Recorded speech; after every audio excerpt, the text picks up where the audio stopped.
There's a potential for 40 points on this psychopathy checklist, but you only need 30 to be diagnosed as a psychopath. So as a former FBI profiler, have you ever profiled anyone or seen anyone that scored 40? Oh yeah, oh yeah. 1 in 20 people now have actually psychopathic traits. And so I just thought, if you're dating and you date 20 guys, the chances are that maybe you've actually dated a psychopath. Now, as a former FBI profiler, and you worked on a show called Am I Dating a Serial Killer? Yes. There was a woman that you brought on that you said that she actually didn't realize that she was dating a psychopath, but you knew. What on earth did you see that her and most of us women end up missing? Well, this woman was dating a guy who almost immediately tried to isolate her and keep her away from her family and friends, who was overly nice about making sure that she never had to want for anything. In fact, he would drive her and pick her up from work. He would take her to the store. He did everything for her, which on the surface sounds, wow, this guy really cares. But what he was doing was he was taking away her ability to drive, her ability to have relationships outside of his, her ability to interact with her family. He paid for her phone, so he had control over the records, so he could determine who she called and when she called and how much time she spent on it. And as she started describing things like this, immediately I said, that's coercive control. It can be incredibly insidious, but it's a pattern of behavior that typically is used by an intimate partner or family member to control, manipulate, coerce, isolate, and basically prevent their partner from having any autonomy at all. And what ends up happening is they have complete control over that person's life and is almost like a captive slave. And what she came to us to talk about was the fact that at times he seemed to sort of get very angry about things that she didn't anticipate he would get angry about. And yes, those were little red flags, but she did try to paint in her own mind all of the things that turned out to be controlling as, well, he just cares. Well, it's just his love, because this is what he's explaining to her. I do this because I love you. And although it may really feed someone's ego, and especially if they've had negative experiences and relationships in the past, to have somebody say such nice things and do such nice things, that seems amazing. But those are real red flags. And eventually, as I started interacting with this woman on the show and explaining this to her, she had aha moments. And eventually they realize, wow, this is a really bad relationship. So what you have to do is listen to your instincts. There's a great book by Gavin de Becker. It's called The Gift of Fear. And fear is a gift when it protects you from impending danger. And your intuition is nothing more than your subconscious doing all the calculations for you at an incredibly rapid speed. And that means your subconscious is at least 200 million times faster than your conscious mind. And if you listen to it, it gives you warnings, like the hair standing up on your arms or the back of your neck, or a weird feeling in your gut. And those things are warning systems, right? So Gavin de Becker in his book talks about the nurse who gets off at 3 a.m. every night and then goes to her car in the parking garage. And this night, as she's about to put the key into the lock to open her car, she gets the hair on the back of her neck stands up. And so instead she puts the keys in between her fingers and turns around just as this guy's about to jump on her. She punches him in the eye with the keys. He goes down, she gets in the car, gets away. Now, what she didn't realize is as she was walking there, she's thinking, oh, I'm just so tired, I just want to get home and get to bed. She's not thinking about the fact that her shoes crunched on some very light glass. That light glass was the light bulb that was above her car that the bad guy broke so that he would be able to hide in darkness. Now, she didn't consciously think of it, but her subconscious says, Where's that light bulb? Where's that glass from? The light bulb above is out. Why is that out? It's never been out before. Who broke it? Probably a bad guy. You need to turn around. So that's what happened. And it's really important because it is our own internal safety system. It's our alarm system. And it's not just, women's intuition, something that you laugh off. Wow. It's actually an incredibly important and valuable tool. And it is how women have survived the centuries. This is why I do this show, and I bring such amazing guests like yourself on that have the credibility to talk about this.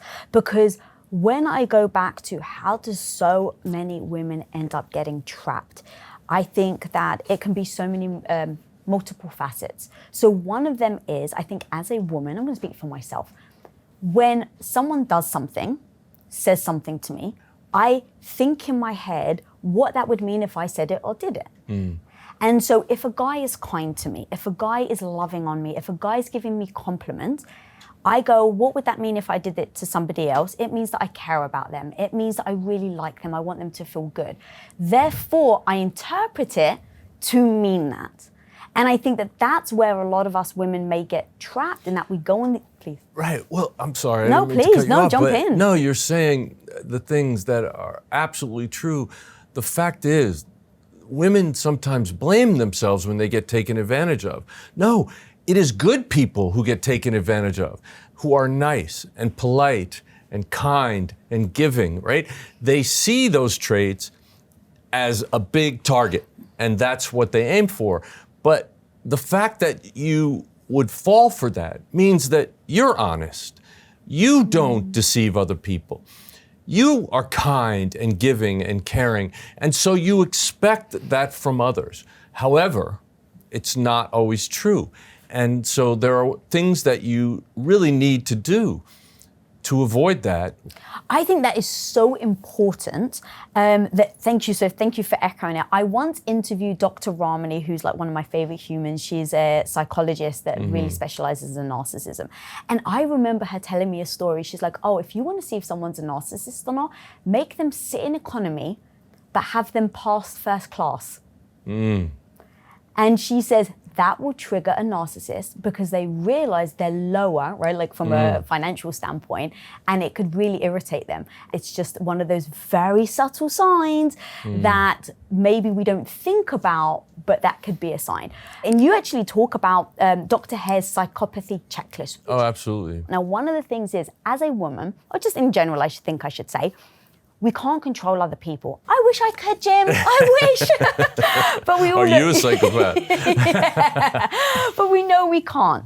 So I go to, how can we teach people to take their power, to really assess in their lives, whether they go on a date, whether it's their partner, whether it's a friend, whether it's a boss, who they're really dealing with. Mm-hmm. And so the psychopathy checklist is fascinating to me because you have said that if it scores over 30, is that correct? Yes. Then they are considered a psychopath. Yes. So Dr. Robert Hare, who's a great guy, amazing person. And when he put together the PCL, psychopathy checklist, there's 20 attributes.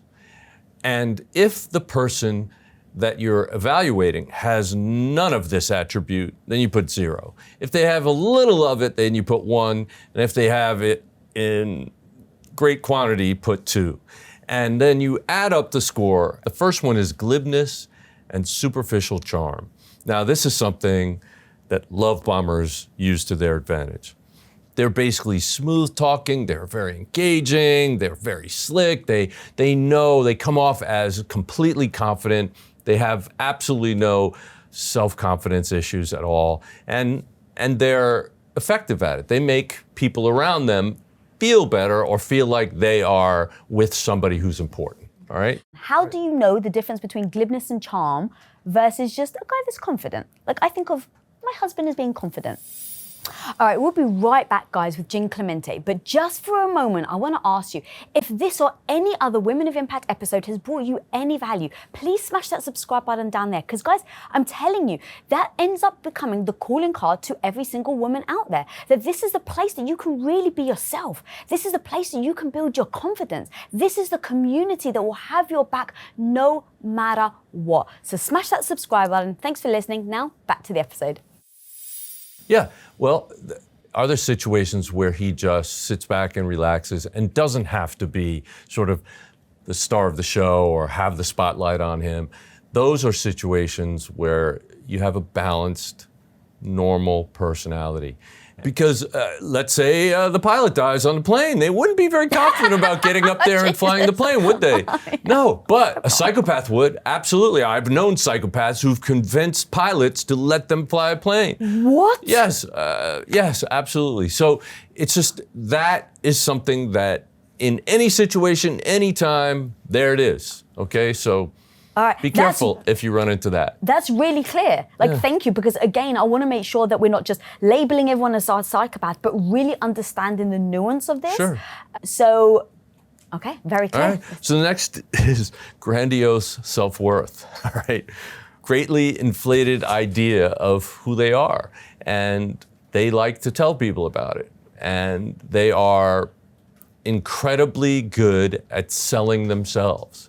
So it's not just a confidence, but it is, I am the best. I've always been the best. Everybody says I'm the best. Arrogance is a good way to put it. All right. So the third one is a big one, pathological lying. And this is something that it's sort of a spectrum where they can be sly and crafty, but they can also go to extremely deceptive and deceitful and basically being underhanded with other people and taking advantage. So that pathological lying, you know, there are people who just, it's just easier for me to say something that isn't true, so I don't have to explain myself, so I don't have to worry about this and that. That's one on the sort of the low end of it, but then there's the aggressive form of it where they're literally trying to take advantage of people all the time by lying, misrepresenting what's going on and so forth.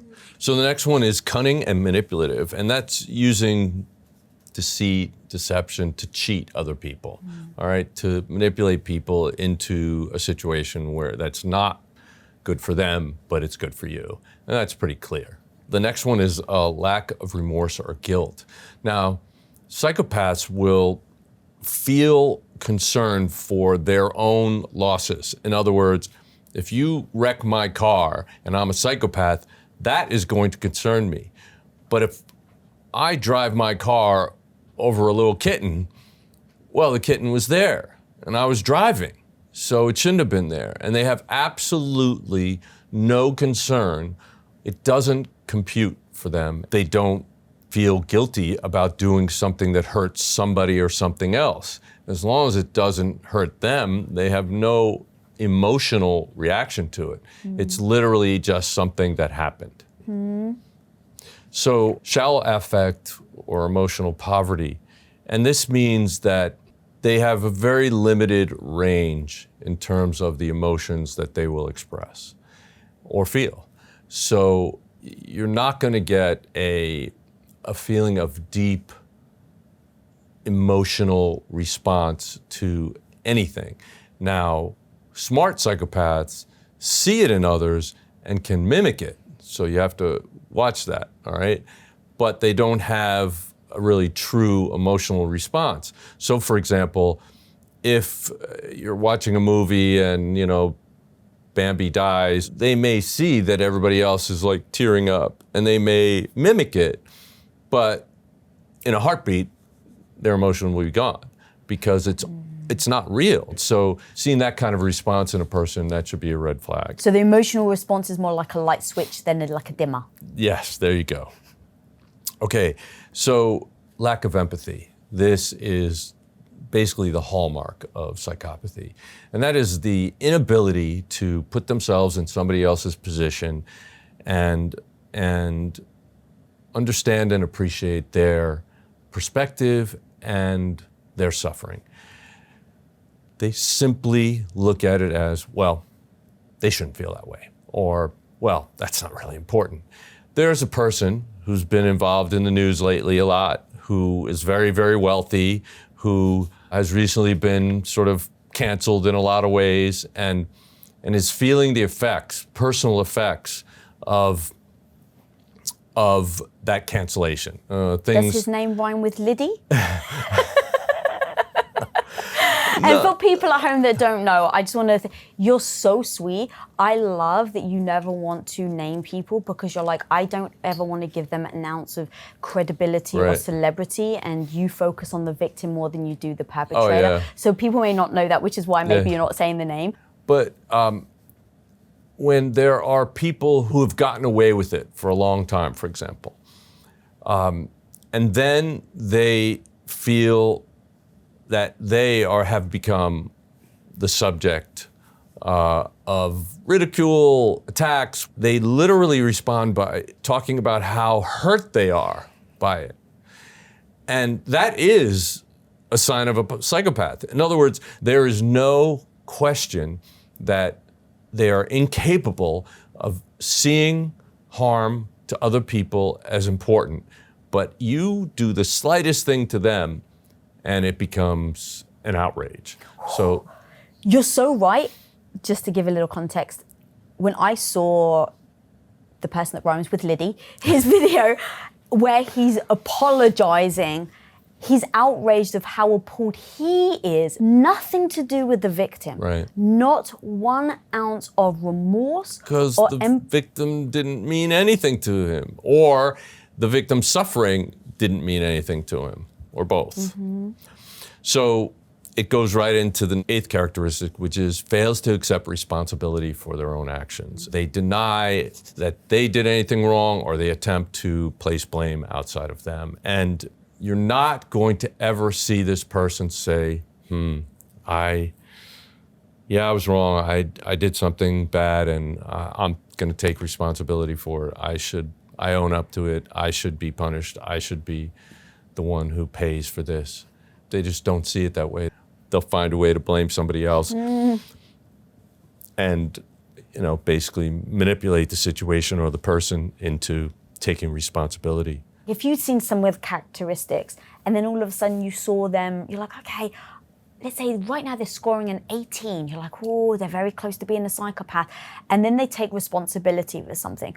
Would you take it at face value, or would there be any questioning on them taking the responsibility because they know it's a tactic where they can divert your attention? Right, exactly. So if they then use it to manipulate, well, I said I was sorry, so now you have to. If they use it that way, then yeah, that's another red flag, Yeah. a big red flag. So the next one is, and this is a really big one, they need stimulation. They get bored very easily. They like excitement. They'll be the ones who are jumping out of airplanes and getting on jet skis, and they always have people around. They're fun to be around because they're so exciting and they love to do these things. They're thrill seekers. Why is that? Because look, they're the most important thing on the planet, right? And they want to feel all this excitement, and they like to bring people around who look up to them, who basically treat them like they're something special. I got a question. So you like they're thrill seekers, they skydive, all of this stuff. Do they get joy in seeing other people fearful during these thrilling moments? Well, yeah, it's a thrill for them to create a situation where somebody else is going through anxiety and they're not feeling it at all, right? So the 10th one is parasitic lifestyle. And this is basically selfish and manipulative, taking advantage of other people to basically depending on them financially, manipulating other people. There was a show a couple years ago about a social media fraudster. Is this the Tinder swindler? It is. Oh, they're not naming it. I was like, oh, I know that person. Oh, damn it. Yes. Damn it, I missed that one. But you're right. No, it's okay. But yes, and he has used that moniker to his advantage, by the way, and he continues to do what he was doing. But basically, He still continues now? of course he does. He's not arrested? He got arrested, but that didn't stop him. He's not in jail forever. He was arrested and released.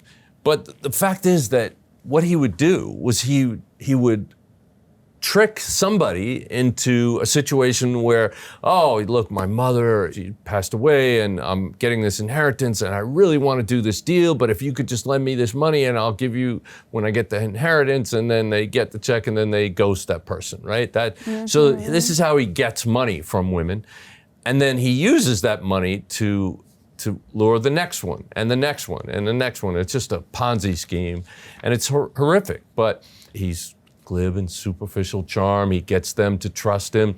He's a pathological liar. He gets them to give him money with the hopes of getting more back, and then they never get it, and it's just an unending stream of these unfortunate victims that he takes advantage of. So, sorry to interrupt, but the one thing that I realized that he did, it would trick me, Jim. It would absolutely trick me if I was in a scenario where I was dating this guy and, oh my God, he seems lovely and he's taking me on all these trips and he seems so sweet and genuine, and then he sends me a photo and he's bleeding and him and his bodyguard have been hurt and he's like, can you please just send me some money to help me, because I'm, as an empathetic woman that's seen a photo of this guy who's been sweet to me bleeding, I'll be like, oh, yeah. Yeah, it is one of the characteristics of a psychopath. And, for example, Jorn van der Sloot, he most likely killed Natalie Holloway. And on the 5-year anniversary, apparently the girl that he was dating at the time found out who he was, and he killed her in a hotel room. And within seconds, he walked outside out the hotel room with 2 empty coffee cups to go get coffee for the both of them. And then when he came back, he, quote, discovered that she had been killed. Well, what he didn't realize was that there was a camera right outside his door and nobody else went in or out. Most human beings, if they killed somebody, they get so outraged that they killed somebody, they would have a long recovery period. It would take them a long time before they could think rationally, what am I gonna do? Oh my God, what? But for him, it was like, okay, that happened. Next, I'll set up my alibi. Okay, let's do it. And the emotion is gone, all right? And that's something that is a real big red flag. And the sneakiness of, if I walk out with 2 cups, I can pretend that no, she wanted a cup of coffee. Yes, of course. She was fine before she I left. asked me to go. Right. It's I think it was the docu-series Don't Fuck with Cats, where they had that CCTV camera where it's like he takes a guy in and he's wearing the yellow shirt, and then he comes back out. Clearly, he's already killed him, and he's wearing the guy's yellow shirt. Yeah. And this was almost one of the biggest slaps in the face, if I can be honest, for me, of the naive person that I can be, where I'm like, how can a human do that? Where you just realize he's killed the person. He's taken the t-shirt, he wears a t-shirt, he walks in the lobby and he stops at the mirror and just checks his hair. Yeah. To think that you can be that void of emotions, it never dawned on me that a human being could be like that. Well, like I said, they can switch like that. Yeah. So they don't have realistic long-term goals. Like normal people sort of set up goals and slowly work their way to them, but they want to do this, they want to do that, they want to do that. It'll change very quickly because, again, they're looking for stimulation and excitement. They're impulsive, they don't plan well, they react, and again, that need for stimulation causes them to constantly look for something new. They're impulsive, they don't plan well, they react, and again, that need for stimulation causes them to constantly look for something new. I'm quite surprised by that one, actually, because I kind of think of psychopaths as being very controlling. So if they're controlling, they want to control every situation. Well, they can be very controlling, but this is more in terms of how they think and plan in their lives, okay? So they can be very manipulative, but it sort of comes natural. They don't have to, they see the situation, they quickly think, this is what I'm gonna do, and they'll lie and lie and lie to cover it up, to make it happen, to manipulate, but they won't sit down and have a thoughtful session in their own minds about, okay, this is my goal, I need to do this to get there. They'll just basically say, well, I need money, so I'm going to do this right now. Right. They're irresponsible. They don't honor any commitments or obligations that they have to other people. And again, they give them freely. Oh, don't worry, I'll pay this, I'll do that, I'll take you here, I'll pay you back, whatever, all those things. To them, those are just words that are necessary to manipulate somebody else to get what they wanted from them. And then once that's done, it's out of their minds. So you can basically see whether they follow through or not. Oh yeah, well, that would be one thing to check on, all right? Typically they have, the next two, 15 and 16, they're juvenile delinquency. In other words, they got in trouble with the law, and their behavioral problems start generally when they're 13. They're basically unacceptable behaviors. In other words, it doesn't have to be criminal, but criminal is one thing, one aspect, and non-criminal, unacceptable behavior in their teen years is also another. And then if they have been incarcerated, number 17 is revocation of conditional release. In other words, they get out early, they're gonna break the rules. Because the rules don't apply to them, because they're better than everybody else, they're smarter than everybody else. It was only a mistake or an unfortunate accident that they got caught. They really don't have to follow the rules. 18 is promiscuity. In other words, they will jump from sexual relationship to sexual relationship. They're not really discriminatory in terms of their sexual partners. And number 19 is many short-term marital relationships. Now, this is one that I've talked to Dr. Hare about, maybe changing because marriage isn't as common and these days, but he explains that it's sort of a higher level of non-committal commitments. In other words, they make the commitment to stay with somebody, to marry somebody, and then they just get out of it. And then the 20th is criminal versatility. They commit a lot of crimes, and it could be fraud, it could be stealing, it could be assault, it could be sexual assault, it could be murder. But generally, it is a number of things. Again, the rules do not apply to them. They are better, they deserve more. It's all about them. So society's rules, well, if I can get away with it, I will.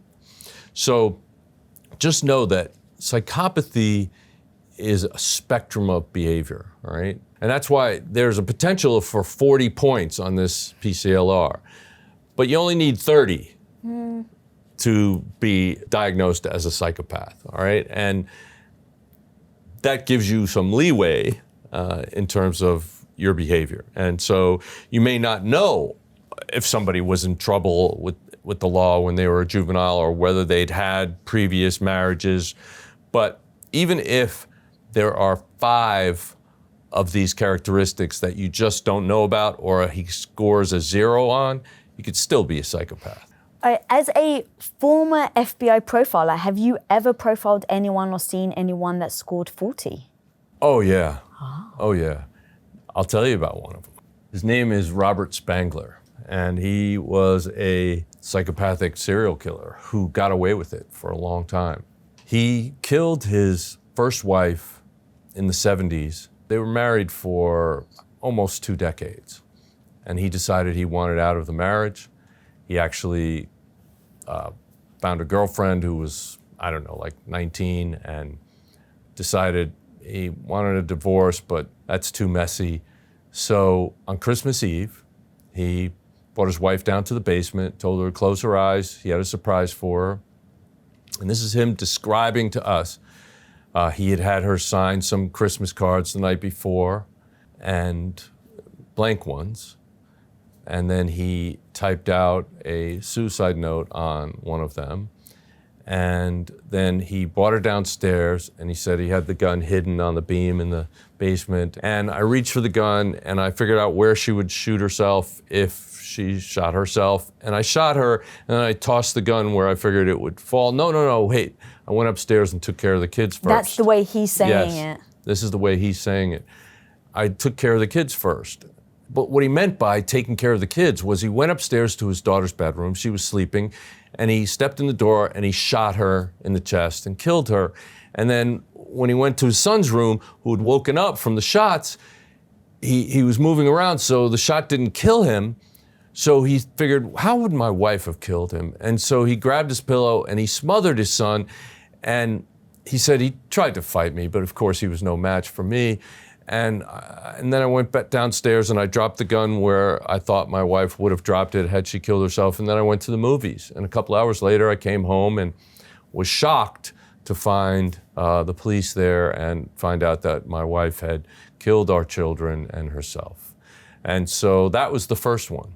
And then his third wife, he took to the Grand Canyon. Even though she was afraid of heights, she went with him. She said he thought it would be a great bonding experience. Of course, he's taking a picture of her. He shoves her off the cliff. And then he volunteered to do safety videos for the National Park Service about how dangerous it was hiking on these trails. And he describes the incident with his wife. And he says, of course, I tried to grab her, to reach for her, to save her, and I almost slipped off myself on the loose gravel. Everything is about him.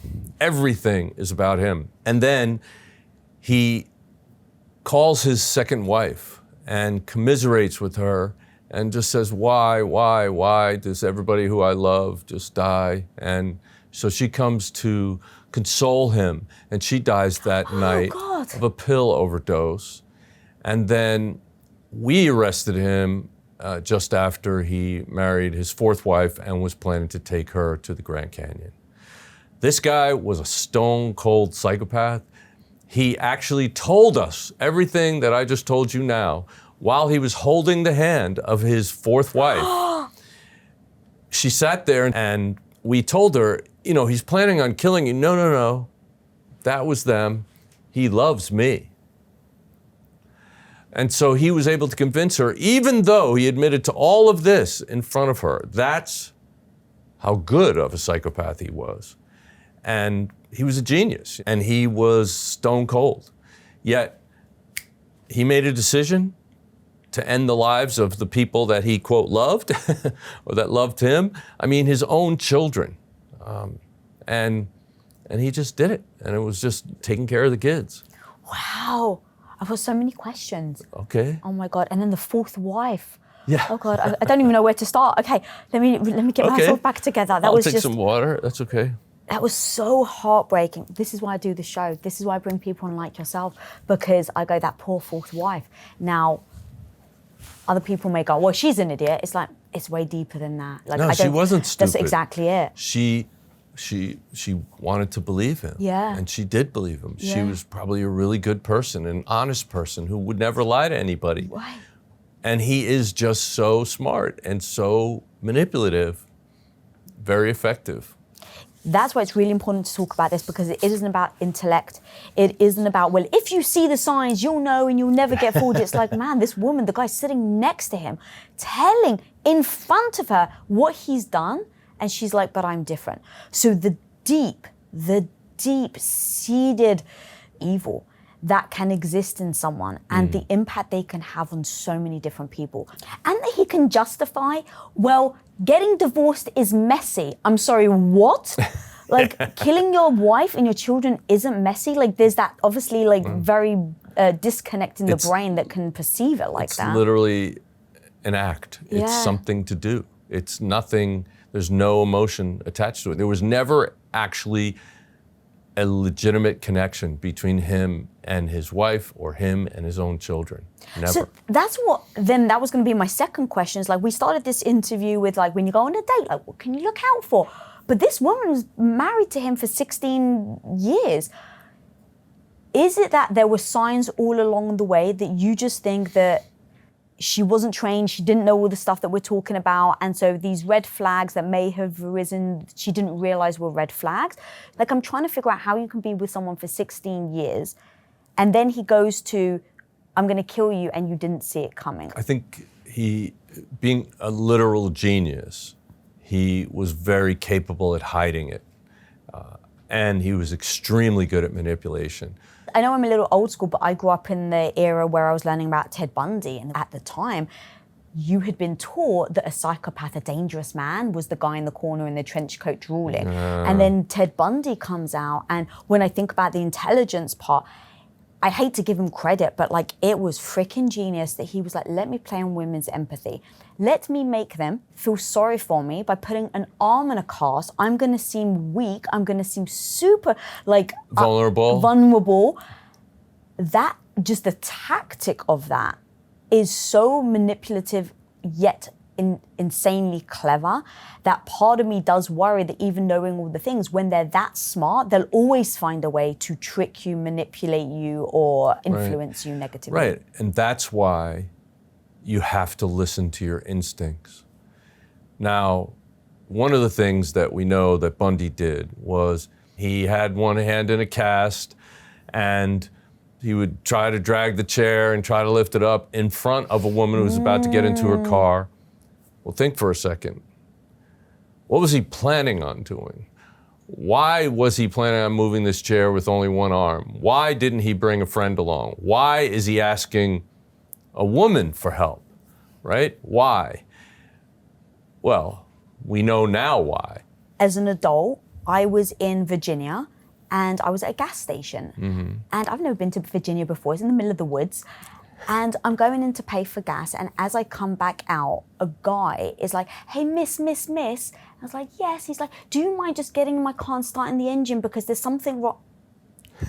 Before he could even finish the sentence, the hairs, to your point, went up at the back of my neck and I just ran. Now, I'd watched a lot of crime shows. So part of me is like, this is how they get you. But that becomes the moment where like, no bullshit. If I didn't respond like that, I don't know what would have happened to me. So now that we've gone over the list, what are the things that we can look at to see whether someone is being authentic to us or not? And you taught deception detection at the FBI. Okay. So you've got 3 categories. You've got perception management, you've got cognitive complexity, and then fight or flight cues. So I'd like to start with perception management that you've broken down into 3 sections. Verbal communication. So let's go over that one first. Yeah, we don't look at them in isolation because it is the combination of these factors that actually tells us whether somebody's being deceptive or not. So the words that somebody's using. If you ask me a question, how did you get here today?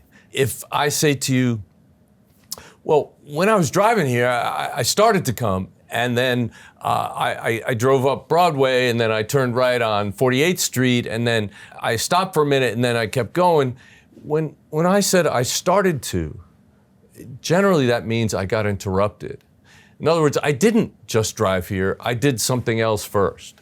Also, another very subtle one is, if you ask me, what did I do this weekend? Oh, this weekend, I went for a drive with my wife. Well, wait a minute. There's some disconnect. It's not we went for a drive. It's all about me, went for a drive with my wife. So there are things that verbally get conveyed that are indicators of deception. Of course, one very important thing, if you want to actually interview somebody that you don't know, you have to spend at least 4 hours with them and you normalize them. You have to norm their behavior. You have to see how they communicate with you in a normal setting. And then you ask them the tough questions and see if there are behavioral changes. And that's going to be the number one indicator. So maybe asking him about his wife in different scenarios and see if he always uses we and then switches it to I. Right, and that occasion, right. Yeah, very good. Right. You're smart. Oh, thank you. I love this stuff. It's fascinating. Okay. Just as an example, I've heard you say, this is still under verbal communication before we go to the next one, where let's talk about Bill Clinton and his sexual relations. As a kid, I remember hearing that, and I thought that's a very polite way of saying sex. Very smart, Bill, and he's very charismatic. And what he said was, now listen to me carefully, and he uses his thumb for emphasis. He wants everybody to pay attention to the exact words that I am using. I did not have sexual relations with that woman. All right, he didn't say, I never had sex with her. I never engaged in any sexual activity with her. He said, there is, meaning right now, no sexual relations with that woman. Sexual relations. Relations. That means sexual intercourse in the very specific legal term. And apparently he engaged in oral sex, not sexual relations in that way. So with that woman, he wanted to distance himself from her. This woman that he had performing oral sex on him. So everything he said was incredibly important and very well thought out and scripted and executed.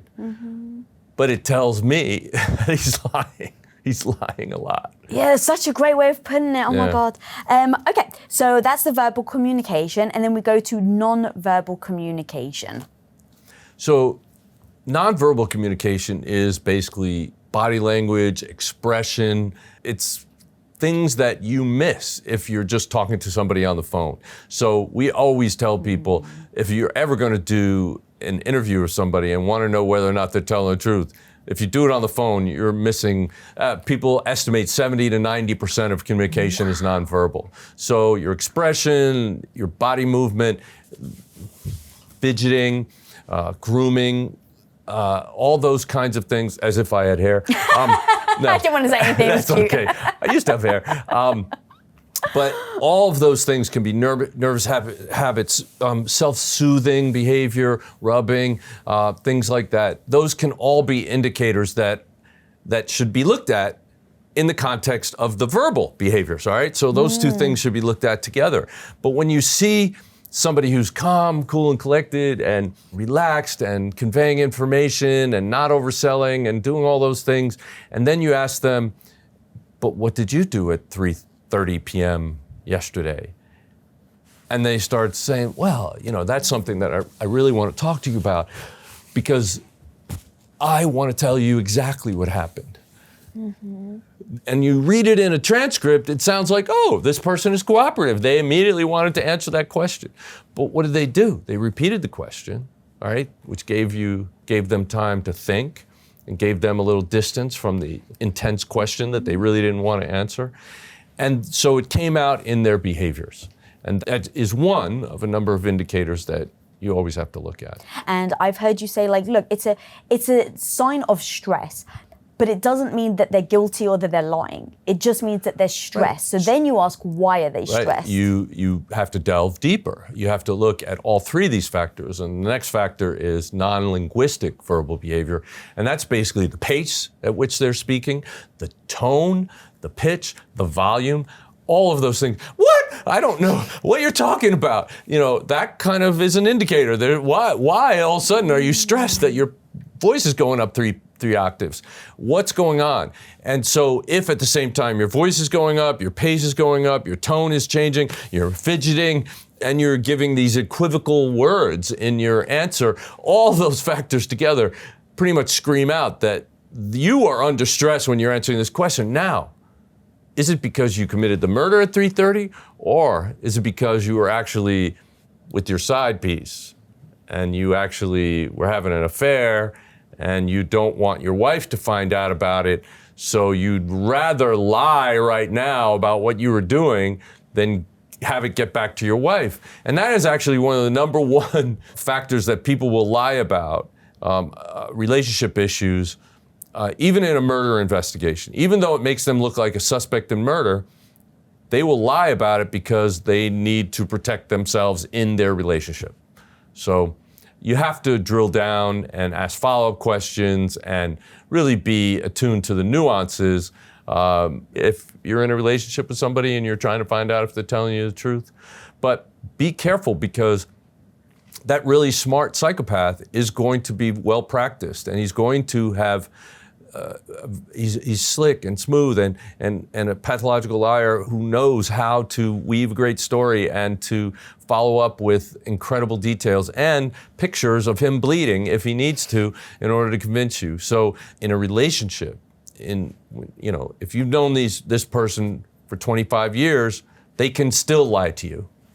It doesn't mean that they're not lying to you. But if you've only known them for 24 hours or 24 days or even 24 months and something outrageous like this happens, then really start to question it and put the brakes on it. Look, I would love to help you, but I can't right now. I have my own emergency.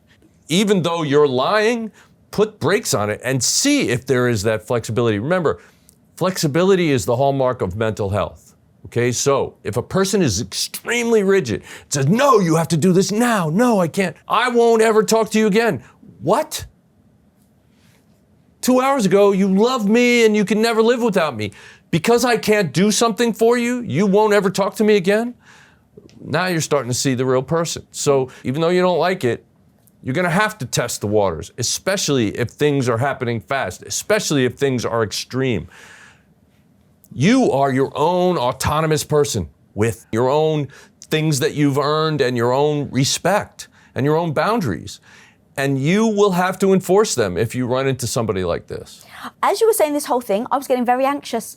And the reason why I was getting anxious is you're tapping into the thing that like I fear is that I can't let someone down. If someone sent me a photo that I'd been with like for 6 months and he's bleeding and you're telling me to be like, sorry, I'm gonna have to do it. Like I hear everything you're saying. I don't want to dismiss it. It's powerful.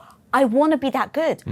It's just that conditioning that I've had and the empathy of like, oh my God, I really Absolutely, care. I get that it makes it very hard in that moment. 2 words, deep fake. You can't trust anything you see anymore, so don't rely on it. You can't trust anything you hear anymore, so don't rely on it. There are so many ways for people to manipulate images and voices and the combination of the two that you really have to question everything. The more someone pushes you to do something right now, the more time you should take to evaluate it. That's a really good rule. And it's difficult. I won't say that it isn't difficult. It is really difficult. But when you do that, you will test the waters and you will see the reactions, fight or flight or freeze, all right? If you've seen a rabbit in the wild, right? And a rabbit will be jumping around and then they see you and then they freeze. Why? Because our human eyes detect motion better than they detect anything that's still. So it is a natural protective reaction. The other reactions are fight. So it sends energy and power to your arms and your legs. Fight or flight, run. So it gives energy, nervous energy we'll call it, right, to your arms and your legs. So how that presents is if I ask you a question that shouldn't be stressful, like, what did you do after you ate breakfast this morning? And you go, like this, you see a lot of fidgeting and moving your arms go up. I had one guy stand up, like he was so, like when I asked him a question. And every time he would just stand up and sit back down? He just stood straight up. He just stood straight up. It was an absolute fight or flight response. Well, that gave away the reason for his nervousness was that what he was doing was not something he was supposed to be doing, right? So, fight or flight response, it's another level of indication that this person is under extreme stress. Now, what you have to do is you have to ask questions. You have to delve deeper, find out corroborating information to determine whether or not the stress is caused by what you think he did, the crime you think he committed, the indiscretion you think he did, the cheating you think he's doing, or if it's something else. And that is through follow-up questions and spending more time on the subjects. And I've heard you say, but you need to be careful with this one because people know that you get fidgety when you're stressed. So if you ask a question and all of a sudden someone goes really still, you're like, that actually can be a signal. That's image management too, so they give you what they think you expect from a truthful person. So they could be all over the place and then say, no, I never did that, and look straight in the eyes because most people think that gaze aversion is an indication of lying. But everything has to be normed. Everything has to be to the individual person. If you can spend enough time with a person, then you can tell if they're deceiving you most of the time. And intimate partners typically know people very well, unless one of the partners is a psychopath or a very devious individual. You just mentioned that, I'm fascinated. You said that's image management. So image management is they want you to think one way, so they're going to act the way you... They think you think. Right, thank you. So you said the eye. So their eyes could be all over the place. You ask them a question, they focus because they think, oh, liars don't look in the eye, so I'm going to look them in the eye. Right. That's number one. Number two, the freezing. Oh, I'm going to make sure that I'm still so they don't see I'm fidgeting. Right. That's number two. Are there any other ones that are image managements which you have to like almost look at as a question? Yeah, absolutely. If I expect that you think that if I'm going to be telling the truth, I will swear on my mother's grave, then they're going to add that. It's not necessary. I'm going to tell you, ask all my friends. Ask all my friends. They'll tell you if I think that you want additional information to corroborate me, I'm going to tell you, I'm going to suggest that. If I'm confident and honest in what I'm saying, I will simply convey the information to you. So any of the things that you know to be how that person generally acts, that disappear, that could be image management. So you actually say that when somebody is looking for, let's say, their next victim, there are three main things that they look for. Do you mind breaking those down and explaining them? Yeah, the three main things are availability, vulnerability, and desirability. So if they're looking for a target, somebody to take advantage of, obviously they want somebody who's there within their grasp, somebody they can get access to. And that's the availability factor. The vulnerability factor is someone who they can control, who they can then take advantage of. If it's somebody who is available but not vulnerable, they're going to turn away. I mean, they're going to want the easy target, right? And the third category is desirability. And this is actually the most fungible category that they want and they fantasize about. This is somebody who, like in Bundy's case, there was a particular description of the women that he wanted to target. And so he looked for women like that, targeted them, engaged in stalking behavior to make sure that he could set them up and set up a situation where they were available and vulnerable. When you have a weak and insecure male, he wants to feel powerful. He wants to feel like he can control. And so he's going to look for more vulnerable victims. He's not going to go for the challenge of somebody who could hurt him. He's going to go for the lack of challenge of somebody who he can take advantage of easily. And so one way to help minimize the risk for women would be to decrease the vulnerability.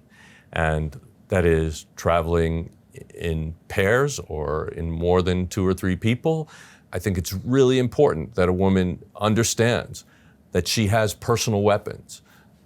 Your fingers and your fists and your feet and your knees and your elbows, those are all weapons. And you can poke out somebody's eye with your finger. You can rip off their ear. You can bite them.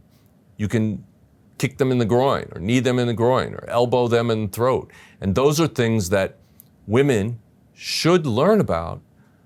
It makes them less vulnerable.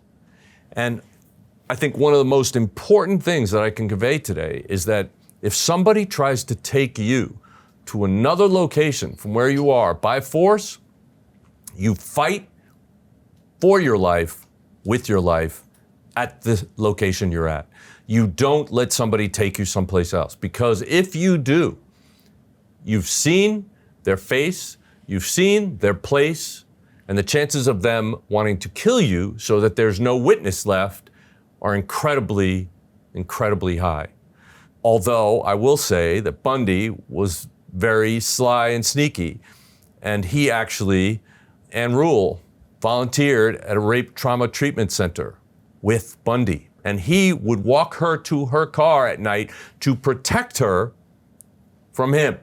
He was the one killing women, and he said he was going to protect her. So even that situation, you have to be very careful, very careful. I read her book. Yeah. It was so scary and crazy. I mean, to your point, he's now saying, I'm going to walk you to your car so this killer doesn't get you. Like that's Right. like master manipulation at a whole new level. And I believe when he did the whole arm cast or arm in a cast, it was like during the day at like by the beach in broad daylight. Like Right. that's just how much he was hiding in plain sight. Right. Since I've interviewed Paul Holes and I've done a lot of these interviews, I'm like, fuck no, dude. I am going out screaming. I'm ripping eyes. I'm taking eyelashes. I'm taking testicles with me. Like, I am not fucking going quiet. Don't forget the ears. Yeah, oh, the ear. Oh, is the ear's a good one as Yeah. well then? And then I'm just going to go back to a story that you told earlier that I think is the root of a lot of us women's fears, is that you end up falling in love with a person that ends up slow manipulation, the coercive control, the emotional, the physical abuse, and then to your point that it can eventually lead to murder. And you've mentioned a couple of cases today that have kind of echoed that, and I just have one more that I'd love to talk to you about. So let's talk about Chris Watts. Okay. So I got a little summary here. So Chris Watts seemed like the perfect husband and father, but in 2008, he murdered his pregnant wife, Shannon, and their 2 young daughters. He appeared calm and caring on national television, pretending to be a grieving husband while hiding a brutal crime. His tactics included emotional detachment, calculated lying, and maintaining a double life with a mistress. His ability to lie so convincingly while showing zero remorse is textbook psychopathy. Okay, so what's the difference between a married man with kids and a married man with kids who is so secretly a psychopath and ends up murdering? If 1 in 20 people are psychopaths, I don't know what the statistics are and how many murderers and that ends up becoming, but I really want to protect other women who may be the next person that's married to a Chris Watts. Yeah, it's a very difficult situation, and a lot of times this only comes out after the fact. I mean, one of the significant indicators was when her friend cops come and they go inside and he finds her ring and he finds her cell phone. There's no increase in his emotional response. Like, this doesn't crush him terribly. Also, when he does that press conference, he says, I just want to see them come, my little daughters come running to me and hug my wife. I just want.